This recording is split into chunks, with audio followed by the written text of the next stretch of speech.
to defend their inability to wear the nose masks. The teacher my boy just said me dey let me in this wo. Oh, me mate. One shanko for be kasa wani musa. Ntia na ma me she. Na nyeti a me in this yare no wa ne say. O sha another countries na yare no wo ho na mpa. E kuku nkrofo na mpa no. Wo mu show TV so ma yehu. Wo mu ma yehu ayare fo no so Ghana ha wo mu show ni pa ba kokrada. Na dey na je say yare no wa. Nti hu na yehu mu TV so da nti jiri say yare ni ni o. Mi say yare ni ni o me iska to bi na ye me ya. Jiri say yare no Ghana. Oh, no, no, buy. So this is social distance. You see, I should go back before talking to you. Me mate, me run the office now. Me go back and sanitize me, sir. A mask, ne? Mask, me some baggy. What I say because person they do all share mask because we no run. I'm go some more buy. Because many who are in the same but I'm the matter dano. Nti be no kan say Ghana for mom buy. Me ba to bi ta de nti na ma me de bre no. Me de bre no so no wo me ho no frɛ me nti na menti me anye de.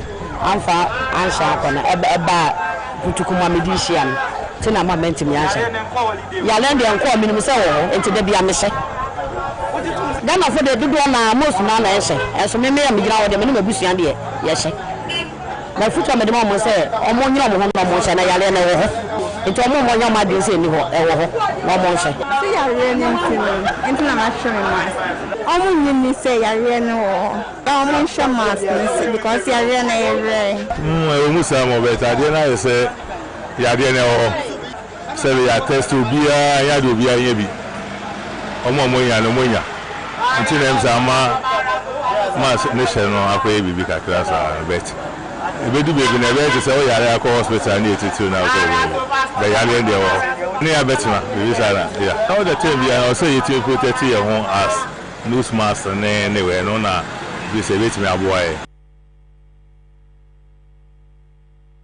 And the Ghana Health Service has said the senior high schools that did not experience any COVID-19 related cases can go on recess. This comes after the government granted permission to allow for final year SHS students to undertake their West African Senior School Certificate examinations. According to the Director General of the Ghana Health Service, Dr. Patrick Kumabwaji, any school that has not reported a positive case of COVID-19 in the last 2 weeks prior to the initial vacation date can also go on recess. Addressing journalists at a press briefing in Accra on September 3, the Director General said if there are any schools that have recorded any positive cases of COVID-19, they will be made to undergo some assessment of contacts, with them having their exit from school a bit delayed. Dr. Kumabwaji expressed delight over the low spike in cases of COVID-19 in most senior high schools amid the resumption for examination. He also urged all students to adhere to the safety protocols as they return back home. By Friday, the WASI will be over, and we are happy that they've been able to successfully go through the exams and without any major disruption. We are expecting that any school that did not experience any case, they can vacate and they all go home. Secondly, any school that has not reported any positive case in the last 2 weeks prior to the closure can also all go home. However, if there is any school where they reported any positive case, we will do some assessment of contacts, and those contacts will have their vacation delayed, assessed before they go home. Just like we did earlier, we had announced earlier. So basically, that is what we're saying. We are very happy, and we're also urging them that when they go back, they should serve as worthy ambassadors. They've seen how adhering to the protocols can actually protect you from getting the virus, even in a place where they are all working in groups and taking exams. So we want to use the opportunity to thank everybody for their support during that period, and that apply that those students will be coming home by Friday. Now, the Students' Representative Council of the Tamale College of Education has supported the college with some relief items to augment the efforts of both government and management of the school to stop the virus from entering and spreading in the school. Our Northern Regional Correspondent Adam Abdul Fattah has more in the following report. The items include 600 washable nose masks and 600 alcohol-based hand sanitizers to be used by both students and teaching, non-teaching staff. Speaking to Pan-African News after the presentation, the SRC president of the college, Tahiru Muhammad Mutala, said though government and the school management are doing their best to prevent the virus from entering the school, the SRC is doing its part to help in fighting the pandemic. Indeed, SRC donated a total of 600 hand sanitizers and then 600 face masks to the college. This is our way of showcasing or also supporting the college in one way or the other in the fight against this coronavirus pandemic. We believe that when we donate these things, it will go a long way in helping all of us, the students and everyone, in fighting this pandemic, because we believe that we want to protect everyone in this college so that we can all be safe and then go back home safely again as we are preparing to write our exams. So that is just the main purpose of it, to help in the fight against this pandemic. Okay, yeah, definitely. I saw some few cars that came around with some items or some relief items, and I believe that it might be support from government. We have also done our part in the course of seeing to it that we can be able to help fight this pandemic in this country. That is why we donated this 600 nose masks and then 600 sanitizers to the school, so that we can help protect everyone in this campus. He appealed to the students' body to adhere to the COVID-19 safety protocols put in place by government and the World Health Organization to ensure their safety and the teachers. My advice to the general body of this school, that is particularly my constituents, that is the students, is they should ensure that they adhere to all the protocols so as to be able to write their exams successfully without being infected with the virus, because we know that the virus is there, and therefore we must all ensure that we try means and ways of not being infected with it. So they should abide by all the protocols so as to be able to stay away from that particular virus. Indeed, as the president will always say, this too shall pass. So definitely it shall also pass. Thank you very much. Meanwhile, it's been 4 days since training colleges of education resumed school, but some schools are yet to receive items meant to fight the spread of the COVID-19 pandemic, as promised by the government. A visit to some of the colleges, however, revealed that though the campuses were fumigated, students are yet to receive hand sanitizers and nose masks promised by government. The President, Nana Addo Dankwa Akufo-Addo, in his 16th Nation address on steps taken to control the spread of the COVID-19 pandemic in Ghana, paved way for first and second year students in tertiary institutions to go back to school to complete their semesters.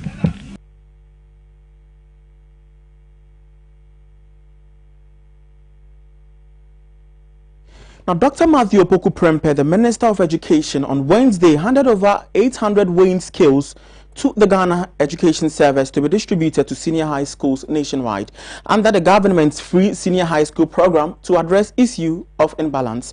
This follows complaints from some schools over receiving less supplies than what is charged for payment by the providers. The measure was therefore undertaken in collaboration with the National Food Buffer Store Company, NAFCO, to ensure fairness in 722 schools. Dr. Opoku Prempeh said it was unfortunate that the procurement of skills for the schools delayed for 3 years after complaining of the quantity of food supplies they were receiving. He stressed the need for the provisions of the weighing scales and thanked NAFCO for working hard to enable government to realize its vision. The Education Minister added that government was prepared to collaborate with NAFCO to supply schools with quality foods. This is probably 3 years late, but like it is said, better late than never.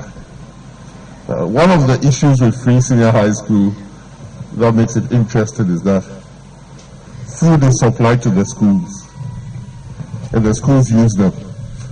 But you keep hearing complaints from 1 or 2 people that either the weight of food they brought was not up to the weight that is required to be supplied. And you ask the question, did you weigh it when they came? They said no. So if you didn't weigh it, How do you know that the weight was under? And like all things to do with the female, we know, Minister, when we hold the thing, we know that it's, you know, and then you cannot challenge the female when it comes to kitchen matters. So I thought about it, had a discussion with the CEO, and said, why not let us get skills that are standardized by the Ghana Standards Authority, distribute it to the schools, so that for once, when food suppliers licensed by buffer stock supply food to the school, you can put a sample on and see if the weight is correct. Everywhere there is weighing, since historical times, people have used things to beat, because if you can beat the weight you are required to supply, it means you make more profit. We hope that with these skills, there will be no excuse for a school to say that what was supplied to us was underweight. Now, Philip Adochi, you have to see it, before you sign off, and when the supplier has left your school with the signed certificates, the onus is on you, everything is on you to show, to make sure that you don't come back and complain. So today, Chief Executive Officer of NAFCO, Hanan Abdul Wahab, said each scale was valued at more than $800 and that the Food Safety Department of the National Food Buffer Stock Company will join forces with the Ghana Standard Authority to supervise proper maintenance of the scales. Is necessitated as a result of the special mandate given to the in charge of the feeding component of the Free Senior High School in our mandate of delivering quality and quantity and timely delivery of food to the second cycle institutions in the Free Senior High School. The Ghana Education Service through the Ministry of Education have procured weighing scales to all the second cycle institutions under the free. You are still watching Pan-African News on Pan-African Television with me, Fauzu Masawudu. Still to come, government keen on engaging CSOs on transaction. We'll bring you details of all these and more after this brief.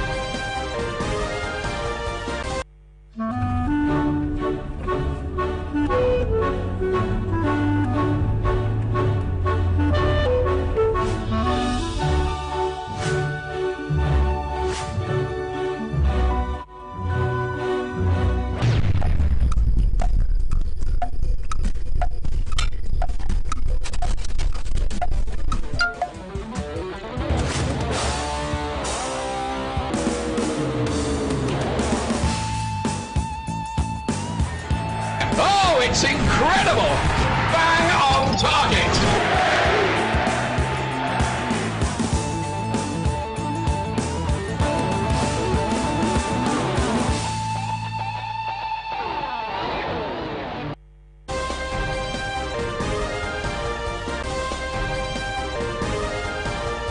The Deputy Information Minister, Pius Enam Hajide, has said government is keen on engaging to provide clarity to civil society groups on the controversial Ejapa Royalties Limited transaction. This follows calls by some CSOs and minority asking government to suspend the transaction due to non-disclosure of terms and agreements prior to its approval in Parliament. According to the minister, the government will continue to work in the best interest of the citizenry by using the nation's mineral resources and leveraging for assets for the future. Speaking at a press briefing in Accra, the Deputy Information Minister reiterated that the income from the Ejapa Royalties Agreement will be used in 4 key areas of the country's development.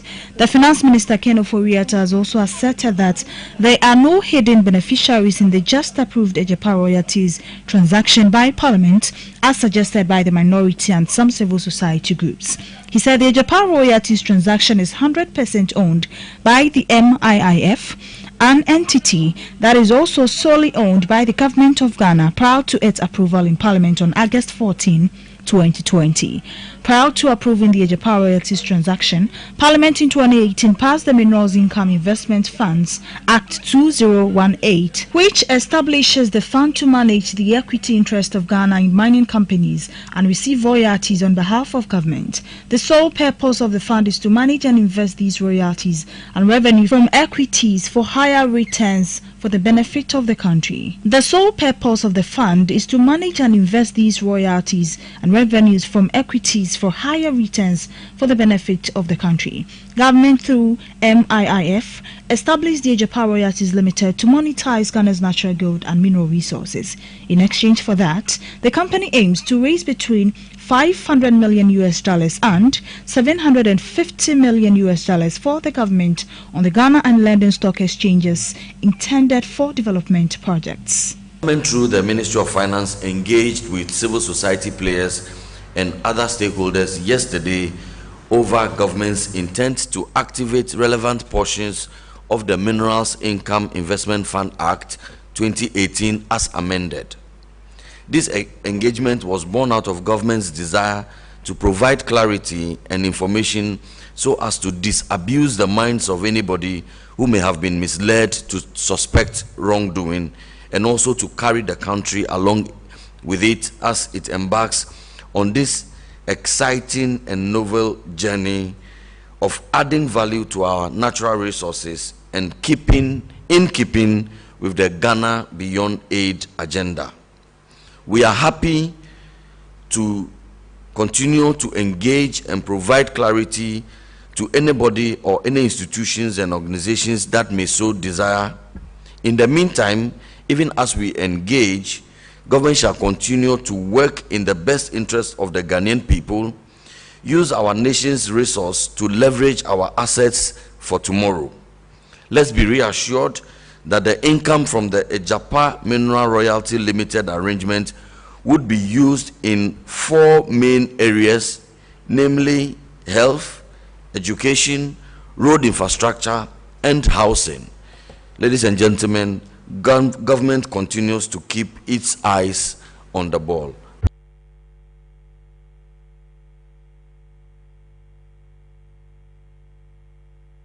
Now, a report filed by Pan-African News revealed that most Ghanaians have no or little idea about the controversial Ejapa Minerals royalty deals between Special Purpose Vehicle Company and the government of Ghana, while a handful claim to have heard but have no understanding of it.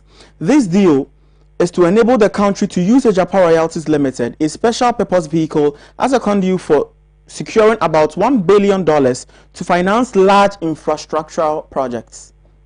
So in 2018, the issue on the Ejapa royalty deal was raised, where the NDC worked out on. In 2020, the same issue has been raised, and there are lots of controversies around it. Today, the Pan-African News team is out here to find out from the good citizens of Ghana what they've heard about the Ejapa royalty deal. Well, Ejapa royal can. Cemetery say Ghana. Your mineral resources, royalties, no better percentage be at the investment for the nation. Sanitary America, no me arguing. As a nation, yet me, yes, sky being a be not the piano. You have fired bucket nam 4 countries per year. Ghana, after 63 years of independence, I say a little bit safe land. You don't have to depend on other nations, always begging. Other people are suffering here, more money to ya, Moko in Christ, being so on. Most says cat to die. America, be the whole year, Crown could be 1 week. Dubai, and we are there. One more dama besa. Now, what's about the poor people? I say, I'm vote tomorrow, vote to a nice moody and agro. This I had send a metier, no says, Sanity, and I drink Omunya. Not what was oh, maybe I'm not and this was a deal. And this was a Japan deal. And oh,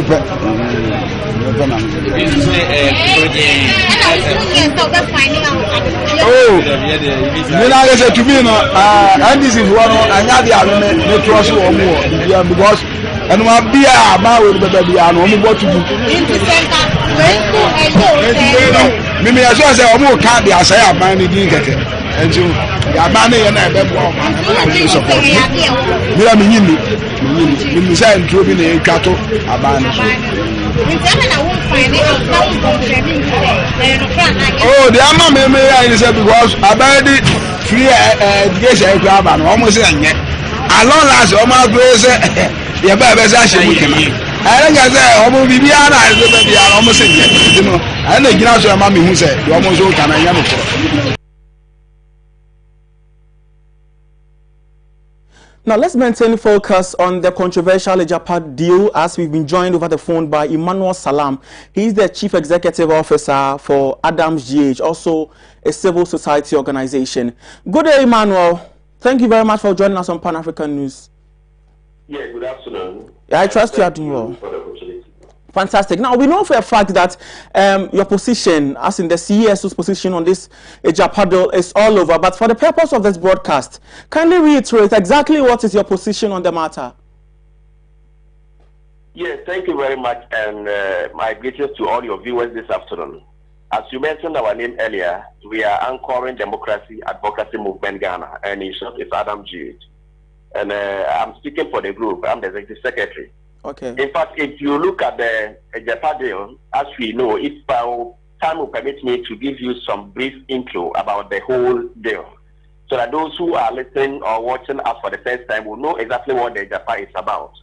We know in Ghana, we have our mineral resources. So the previous government created something that we called MIIF,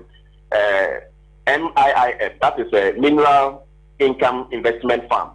And this investment fund takes 10% of the mineral income we get annually. And that 10% is $120 million every year that we get as a country.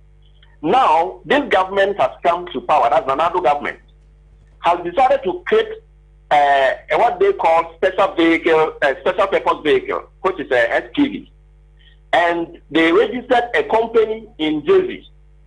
And that company, it was by name Asase Royal. And we know that when it comes to Asase companies, we have Asase Radio in Ghana, which belongs to Gabi Ochedako, and what of you, we know all those things. So they registered this company. Later on, they realized that no, that Asase is known as a company that is directly associated to the president. So they decided to change it to Ejapa Royal. And they registered this Ejapa Royal and also link it to a tax haven agency in Jersey that keeps countries' money from and keep it away from people. So you wouldn't even know how much that money is. So that is the work of that company in Jersey. So now the issue here is that our $120 million we are getting every year, this company Ejapa, which is managed by Otafumafu's son, and what do you call most of the people from the MPP hierarchy, said they are going to take a loan of 500 million Ghana cedis, $500 million, and we are going to use 15 years to pay that money. Now, look at how much we are getting every year. That is $120 million, and you are going to take $500 million, and we pay it for 15 years. This thing does not make sense anywhere. Okay. And if you look at the whole deal, as a civil society organization that anchors proper democratic principles, we are seeing this deal as a crafty way of stealing Ghana's resources. It's a very fizzy deal, and when we raise these issues, we heard them saying that they have qualified. They have qualified. The same team that is managing this Ejapa deal were the same team that led Ghana to PDS. And later on, PDS turned out to be one of the fraudulent deals and testified by the whole presidency, and they canceled the deal.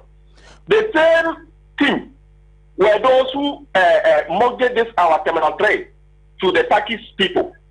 So you can see that this team, the Japa and whatever team, the PDS team and this Japa team are fraudsters who are at our presidency, and they are stealing our natural resources. They have not even done any proper consultations. They went ahead with the deal. When civil society organizations, we came out and we said, no, this deal is fizzy and we will not accept it. Now they are calling us to a table that we should come for us to talk, and they will explain more to us. They are now calling journalists. And as I speak to you, if your viewers are not aware, Emmanuel, this deal was approved before they even sent it to the parliament for approval. This is how feasible the whole deal is. So no wonder the whole Attorney General came out and said, this bill is not in the interest of Ghana. And we salute the Attorney General for this explicit and this excellent work done by the Attorney General. He said this bill is not in the interest of Ghana, and all civil society organizations, we are also saying we are against this bill. It's a fraudulent, it is filthy, it is crafty, just to steal our natural resources, and we will not allow what happened in the PDS to also happen in this thing. I don't mention the Terminal 3. Okay, Emmanuel. Look at the background of okay, all right, Emmanuel. Okay. President Kufuor. Emmanuel, that's your point well made, but I want to find out from you. You know, it's a collective, movement, a cause that you are championing, about 15 of the CEOs. But Kwame Jantua of one of the CEOs actually says that they are not against the deal in entirety, but what they are against is the process they have adopted. He is saying that it questions the transparency and the credibility. So what exactly is the position as well on this matter as regards the Adams GH? Are you opposing the entire deal as an umbrella, or you also have some questions to raise as regards, how transparent or credible the deal is? Because you mentioned a loan facility they are proposing and what's not. And you mentioned some names in the deal. You mentioned Osafo Maafo, you mentioned the association of the Masasi company and what have you. What exactly, I want to find out from you, Adams GH, what are you opposing? Is it a deal in entirety, or you are also looking at, the questions or the red flags being raised as regards the transparency and credibility of the deal exactly? Every deal must be in the interest of Ghanaians. This is what everybody should know. Before you go into any deal, it should be in the interest of Ghanaians. So if the Attorney General will come out and say that the deal is not in the interest of Ghanaians, it's supposed to be cleared out. It is not even about the credibility about the deal. It's not even about who are those involved. But the deal is not in the interest of Ghanaians. And if you look at, as I mentioned earlier on, if you look at somebody like Osafo Maafo, during President Kufuor's era, this same Osafo Maafo went in for a loan from outside country. Later on, we changed that agency, he went for the loan, and it ended up in the hairdressing salon. The same Osafo Maafo, was investigated by Domlevo, the Auditor General. We know what happened. Okay. They have to ask the Attorney General. Okay, Adams. All right. Finally, we know that the government is saying that they are ready, they are open for discussions with the CSOs. What have they been saying? Yes. My brother, the issue is that it is not about the civil society organization. We have our traditional leaders, our chiefs and our elders in this country who are even the custodian of these royalties. So they could have done the best thing by consulting the Otumfo and all the presidents of the National House of Chiefs, consult all stakeholders, and get a proper or competent people to manage it. Not people who are having fraudulent records in this country, who have duped this country before, hand over this country to PDS for good 1 year and have not accounted for any money, and tend to tell us that that deal is fraud. And we are going to mortgage our natural resources, which are our mineral, to that same group of people. I think, I'm sorry, it is not about engaging civil society groups. The government must drop this deal and do broader consultation, consult all the traditional leaders. Okay, Mano, so do we conclude that the government's call on sitting with the CEOs is really a much ado about nothing? It doesn't make any sense. Okay. We speak for the general public. Thank you very much. CEOs don't have any land that we do mineral. Okay, thank you very much, Emmanuel. Thank you very much, Emmanuel. All right, thank you very much, Emmanuel. Emmanuel Salam is the executive secretary actually to Adams GH, a civil society group. You're still watching Pan-African News on Pan-African Television with me, Fauzu Masawudu. Still to come, NDC accuses the New Patriotic Party for scheming to win the December polls with violence. I've got details of all these and more coming up shortly. Do stay.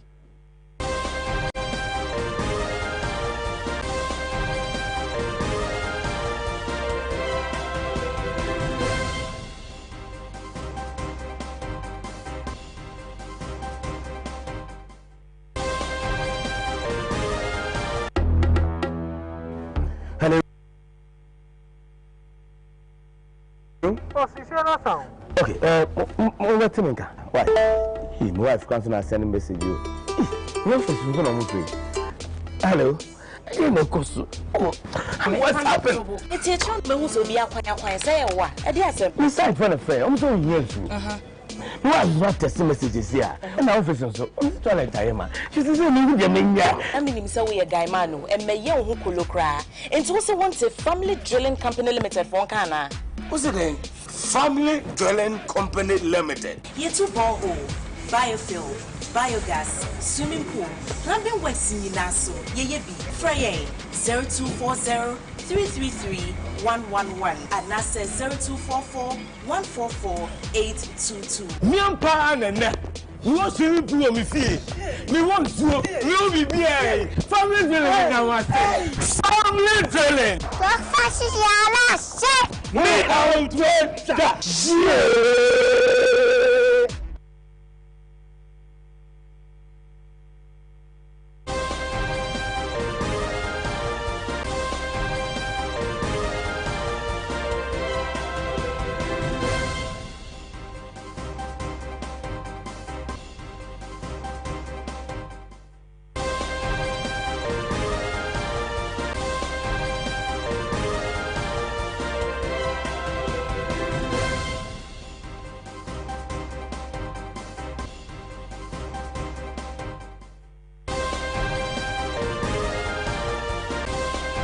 Thank you very much for staying with us on Pan-African News. And the opposition National Democratic Congress has accused the ruling New Patriotic Party of plotting to resort to violence in winning the 2020 polls. According to the party, the violence that characterized the voters' registration exercise is a dress rehearsal of what the ruling New Patriotic Party intends to do during the election. And to further this conversation, I've been joined in the studios by Honorable Ahmed Ibrahim. He is MP for the Banda constituency. Honorable, you are welcome. Thank you, my brother. How's the whole coronavirus thing treating you? Let me say a very good afternoon to your cherished viewers. And as for coronavirus, we are all going by the safety protocols. So by the grace of God, we are doing well. Okay, Honorable, it's that famous incident that led to the murder of Salas, if I get the name right, in your constituency. Yeah, my brother, will I even call it famous? No, I mean famous for the famous in quotes. Anyway, it's a very popular incident. Anyway. So yes, so I want to know. It started. It happened in July. We are in September now. Barely 2 months and some few days. How far have we come with the case? Yeah, if you followed our press conference yesterday, you realize that we said we've been waiting for justice to prevail, and we've been seeking for justice for Silas Olochame. That was the 28-year teacher training graduate who was murdered by MPP vigilantes at Bandaka Bruno on the 13th of July 2020. We've realized that the government did a drama, some comic drama with it, by making sure that he arrested the 7 suspects who were presumed to be those who murdered the guy. He took them to Sunyani and made a live broadcast of it, told Ghanaians that, the 7 suspects who murdered the teacher trainee have been arrested. 30 minutes after the arrest, they were sent to Sunyani. 30 minutes in cell, aided by the regional minister for Bono region. All the 7 suspects were released within 30 minutes. And that was on the 21st of July. So you realize that from 21st of July to August 6th, when the registration were closed, there were further hostilities and further brutalities and atrocities meted by the MPP vigilantes on the settlement communities or the And you know that Botarians. for the fact that the vigilantes were MPP tags? Some were arrested in connection with the murder of the teacher trainee. Okay. And all the 7 who were arrested were MPP vigilantes, okay, and they were released within 30 minutes. Right. And if you want me to recount the series of events that happened preceding the murder of the guy, you know, those vigilantes were arrested with guns and ammunition by the police. Okay. And those police have been... even going to we further, we have yesterday at the presser, the NDC equally made similar allegations, and so we have a bite of that now. As expected, the MPP vigilantes embedded in the military detachment continued the intimidation unabated. And if you can't get the picture very well, the military embedded the vigilante in their group, which made it impossible for the district police command to effect arrest. And so earlier on the arrest I spoke about, the police managed to arrest 2 of the people, and instantly they had instructions from Sunyani that those 2 people should be released. They were then released. Then they apprehended other groups of vigilantes in an MPP vehicle. They were arrested, searched, and weapons were found on them.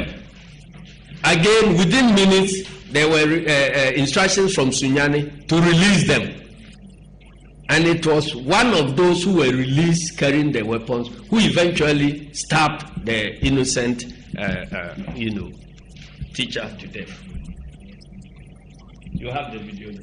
Okay, the video on the retrieval of arms. So they will put it on the screen for you to see what actually has been happening in Banda. Upon receiving all these reports, ladies and gentlemen, I paid a working visit to the Banda constituency as part of my nationwide monitoring tour as the General Secretary of the National Democratic Congress. Upon entering the district, my first point of call was the Banda Traditional Council, where I was handed a copy of their petition to the regional minister and other relevant bodies. They also recounted an encounter by Nana Usiakwai of Banda Traditional Area, Nana Bankwade, with military men in front of his house close to a registration center. All this had been shown publicly on television earlier. From the Omanhini's palace, I proceeded to Bongasi Palace, where the same stories of intimidation were confirmed. I then decided to engage all the heads of the security agencies deployed in the Banda area. Each of the security agencies flatly denied all the stories of intimidation in the presence of television cameras. I then proceeded to the landing site where the shooting and intimidation had allegedly been taking place. I met a gathering of about 2,000 inhabitants who claimed they have been prevented from accessing the registration centers at Bongasi, Akanya Krum, and Banda Hinkro. I assured them of their rights as citizens of this country who have resided in Banda over 5 years to register and vote. And indeed, right, so you're still watching Pan-African News, and I'm talking to Honorable Ahmed Ibrahim. He is the MP for Banda constituency. Now, so you've made some series of allegations, and then yesterday at the presser, General Secretary for your party, Asedin Ketia, made some equal allegations. But now let's talk about, the government, when being asked a time without numbers, they tell us they are investigating. So let's take it from the investigative perspective. Have you received any reports from the police yet?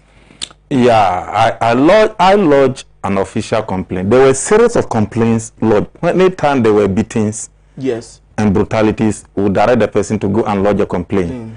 To the point that those who came to even my house to beat my brother to the point of death, that was also reported. as I'm talking to you, apart from the 7 suspects who were arrested and released, then those who were arrested with ammunition and released, those who were arrested at the shooting site and released. Because in all 3 occasions, those vigilantes who were arrested by the police were all released.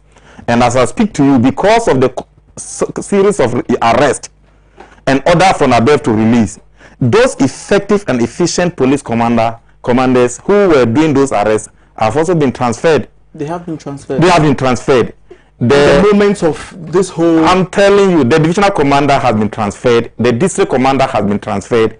And the worrisome aspect of it is that there is one... The current district commander was deliberately brought from the Eastern Region, from Achim, to go and replace the commander who was a Northerner to be transferred. So when you consider those things and you consider the kind of things happening, you realize whether the Kwame Nkrumah unitary state that he fought for is what we still have. It looks as if the government was bent. UP had always stood for federalism, and they have always believed in disintegrating the unitary state because they didn't believe in it. And that is the more reason why you see what is happening. And the worrisome aspect of all this is that there has not been any active role, not even a word from the presidency to condemn this act of brutalities and atrocities that took place in the Bana constituency. Not even condemnation. So we are wondering whether prosecution will follow. In one of his addresses after the incident, he actually spoke in general, condemning any form of violence that happened during the voter registration. Brother, there were only 2 killings in the registration, and both killings happened in the IGP constituency and mine constituency, and both were in the Bono region. So we were expecting either the president to pay a working visit to the place and to condemn those things so that the vigilantes who were there will have some kind of belief that, oh, you can be in power, but you cannot kill and go scot-free. Because as it is now, that is the belief there. And the worrisome aspect is that the president, who is the commander-in-chief of the Ghana Armed Forces, has been unable to transfer a vigilante who is just a forestry guard who was trained on shooting and how to fire ammunition at Asukare. So what exactly was in the police report, the situational report you gathered? For the purpose of time, for the purpose of time, the police say that they are still going on with their investigations. They haven't arrived at any findings? Not in relation to the death. The one that we are seeking to collect now is the president, while he was preventing Ghanaians and Votarians from registering. And so he was bringing Ivorians to register, and we caught him and took it to police station. So that's the report we are demanding. That's the report you are, and not in relation to as for the killings, the family of the murdered teacher trainee graduate are also seeking for that. So they have been going to Sunyani almost every week or twice a week to pursue justice and to make sure that justice is done. But Honorable, quickly, the issue of political vigilantism has been it keeps bedeviling how elections are conducted here in Ghana, and for a lot of people, for a lot of Ghanaians, they thought that the passage of the vigilantism bill into a law could make any headway, but it looks like we are still not seeing anything. You are a lawmaker. You see, law is on paper, yes, but implementation is the word. Yes. Nana Akufo-Addo is interested in only passing law and taking credit. Oh, I've passed this law. I've passed this law. But as for implementing the law, he's not interested in that. And I can give you a series of events of that. A case in point is the right to information law. Oh, we've passed the right to information law. What has happened? Do you have access to the right to that law? Then secondly, the Vigilantism Act. It is conspicuously written in the Vigilantism Act that the leadership of any political power that will make use of vigilantism, or when there are atrocities, the leadership must be arrested. Absolutely. In this case, the leadership of the MPP, Chairman Abronye, he said, Ayawaso West was a dress rehearsal. And he was at the scene where all these things happened. Has been arrested. Thank you very much. So you see, we would have to further this conversation, but we are pressed for time now. Thank you very much for coming. Thank you. So I've been talking to Honorable Ahmed Ibrahim. He is the MP for the Banda constituency. To some other stories, the overlord of Dagbon, Yana Abubakar II, has said in his palace, has located a 500-acre land to support the establishment of a satellite campus of the University for Development Studies in the Yendi municipality. According to him, this will help promote the development and rebuilding processes of the Dagbon Kingdom. Speaking to the media during Vice President Dr. Mahmoud Bawumia's visit to the Gbewa Palace, Yana Abukari II disclosed that the USD Yendi campus, when completed, will improve access to the university education and also benefit the teeming youth in the area. The Dabon King noted that the educational facility, when completed, will not only offer professional skills but also artisanal training to the people. He used the opportunity to thank President Nana Addo Dankwa Akufo-Addo for his invaluable contribution to restore peace in Gabon. He also appealed to government to complete the famous Eastern Corridor, the Yendi-Saboba and the Yendi-Chereponi routes. He further urged government to upgrade and expand the Yendi Municipal Hospital. On 2020 general elections, the overlord urged the government to ensure that the 2020 general election is conducted in a peaceful atmosphere. He called on the Electoral Commission to work with dedication, professionalism and transparency to an appreciable satisfaction of all stakeholders in the electoral process. The Vice President, on his part, pledged the support of the new Patriotic Party government to the establishment of the university. He also pledged party's assurance to a peaceful election in the upcoming polls.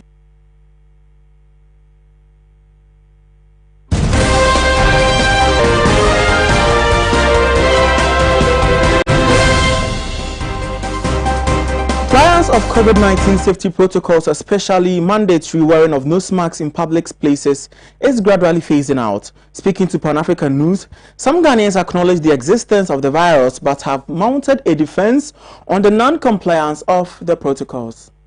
Nose mask no, sisi ane yeto, anase yento. Isi ane to na ko forma, Ghana for the air can say yare na eko. Nti na isi na mo nto na first no. Osha adentina sisi ano monto. Amo se COVID ni wo bi. Ntina o sa man person beto no. First na COVID ne baye no. Na omo to. Eni ne ka say obi an hye no. Ntina omo kosa. Obi ai make sure say obe protect na ho. Even nkwala de na ni wo no ka na mo pe. Omo request e ma nkwala no so ntina obi a professor obe se but right now omo say eni wo ntina omo nse da anto na papa. Mami nose mask no we say you need 3 cities. You need 3 cities. First, no more 5 cities. First, no back 5 cities. But see, I know. See, I know what it is. So, I didn't tell what it is.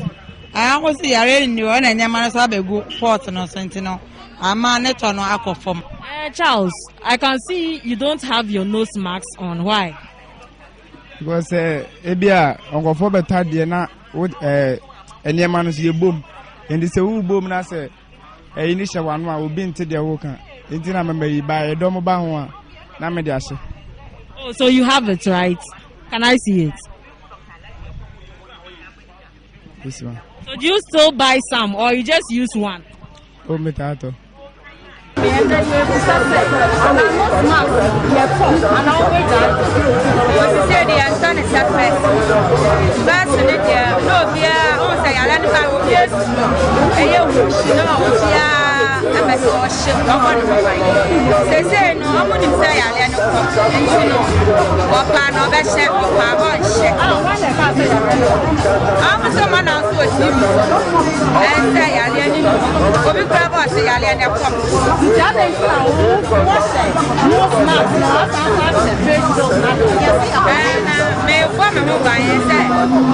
is better than saying I'll bet now on my own board.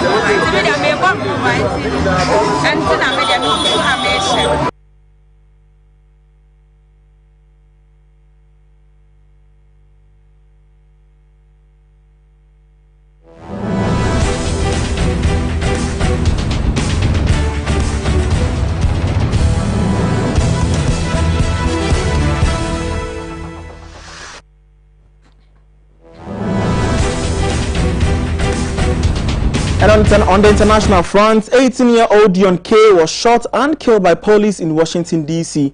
The killing has triggered further protests from residents at a time when the capital is already witnessing massive demonstrations against police violence. Incident of police shooting in the U.S. parked protest outside a police station in capital Washington, D.C. According to reports, officers shot and killed 18-year-old Dion K in a southeast DC neighborhood on September 2 Wednesday. Metropolitan Police Department Chief Peter Newsham confirmed the shooting and stated that the victim was a teenager.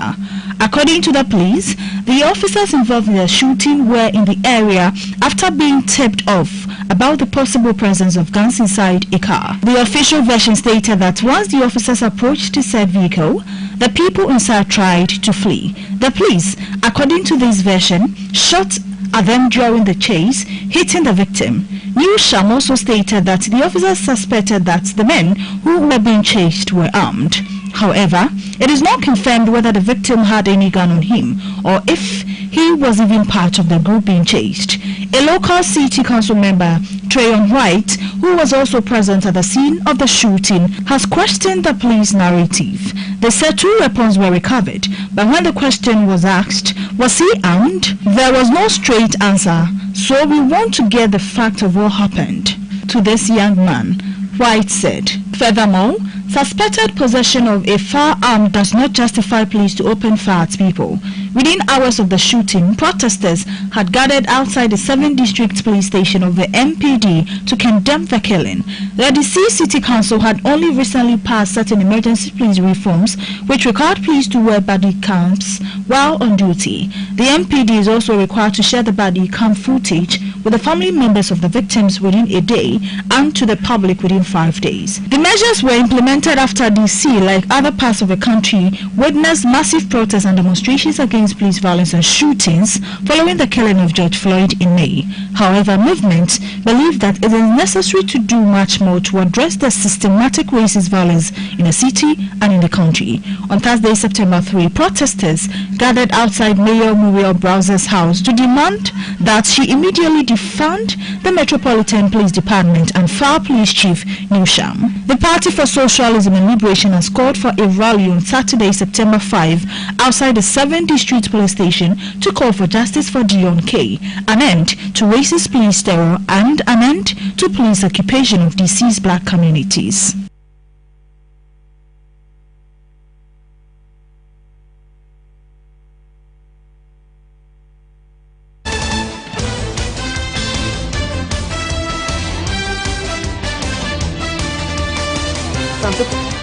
Felix Annan is seeking explanation from coach Maxwell Kunedu as to why he has refused giving him playing time and implore him to be open with respect to mistakes he might have made to enable him rectify them.